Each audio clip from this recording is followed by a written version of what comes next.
টানা 2-3 দিন ভোজবাড়ি খেতে খেতে শরীর যখন একেবারে ক্লান্ত, মন তখন চায় সেই আটপৌরে জীবনে ফিরে আসতে। ডাল ভাত আলু ভাতেই থালার মধ্যে যেন এক টুকরো স্বর্গ হয়ে দাঁড়ায়। তেল মশলা ভাজাভুজি খাওয়া দাওয়া ওই 2-1 দিনই ভালো লাগে। এরপর কিন্তু জীবনটা ছটপট করে। ঘরে গিয়ে ওই পাতলা করে ডাল ভাত আর আলু ভাতে আলু ভাজা হোক বা একটু আলু পোস্ত, ওতেই কিন্তু শান্তি। এর সাথে যদি এক টুকরো মাছ ভাজা হয় বাঙালিদের, তাহলে তার কথাই নেই।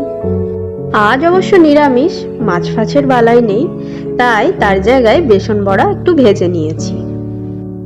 বয়স যত বেড়ে চলে তখন বুঝতে পারি এই ডাল ভাত আলু ভাতেই হচ্ছে আসল প্রয়োজনীয়তা।